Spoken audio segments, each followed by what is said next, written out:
Alors déjà, j'ai envie de dire que le sujet est le bon, puisqu'on a les données de l'OCDE qui montrent que 20 à 25% finalement des dépenses de santé qui peuvent redonner de l'efficience et donc être source d'économie pour le système. Donc déjà, le sujet est le bon et je m'en félicite. Est-ce que je peux en choisir quelques-unes parmi les 15 ? Je veux dire, les 15 sont bonnes, mais il y en a peut-être 2-3 qui sont très importantes. 1. Quand les produits de santé génèrent des gains et donc de l'efficience, il serait bon que ça soit réfléchi et réorienté vers ces produits de santé. Donc finalement, celui qui crée cette efficience bénéficie à un moment donné du retour, puisqu'on partage les risques, mais il serait peut-être bon aussi qu'on partage les gains. Donc celui-là, il me paraît important. Un deuxième sur la fongibilité des enveloppes budgétaires. C'est très important de se dire qu'on ne fonctionne pas en système verticalisé, ce qu'on a envie de dire des silos, mais que le parcours de soins, il est horizontal, donc vraiment désiloté, et donc s'attaquer au problème de fongibilité des enveloppes. Ça, c'est très, très important.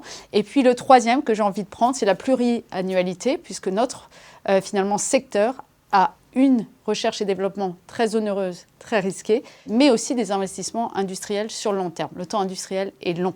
On a besoin de visibilité et on a besoin de clarté sur ce qui se passe, pas à court terme, année par année, mais sur plusieurs années. Donc la pluriannualité, j'ai envie de dire, c'est la troisième des recommandations parmi les 15 que j'ai envie de citer aujourd'hui.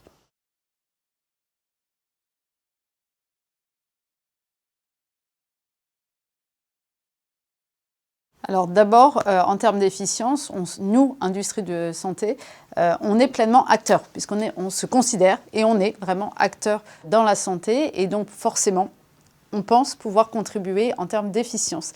Et un exemple très précis, c'est comment on peut aller plus loin sur la prévention, et notamment, puisqu'il faut être concret, sur la vaccination, où on considère qu'en termes d'efficience, toutes les données montrent qu'on pourrait gagner en efficience pour notre système de santé en France.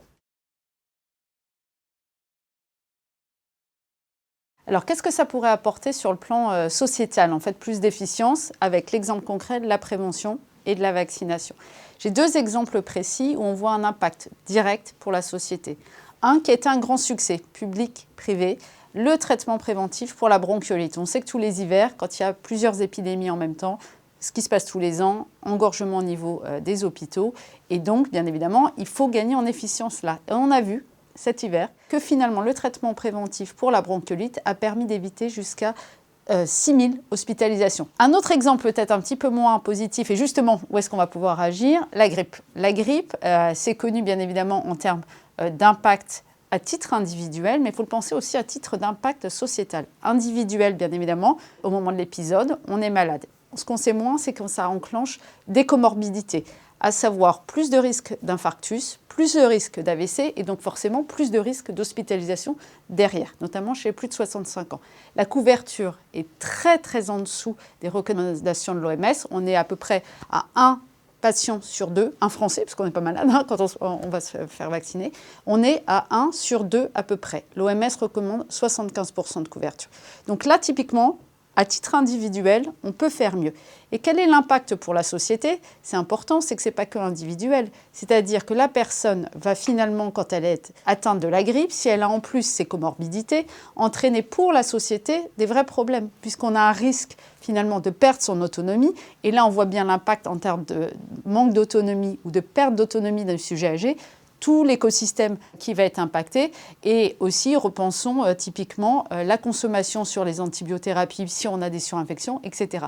Donc vous voyez sur 2 exemples concrets où on a un impact individuel, la personne qui est malade, l'effet collatéral sur le système et comment les entreprises du médicament, par les médicaments innovants et les vaccins, peuvent contribuer à un effet d'efficience positif pour le système de santé en France.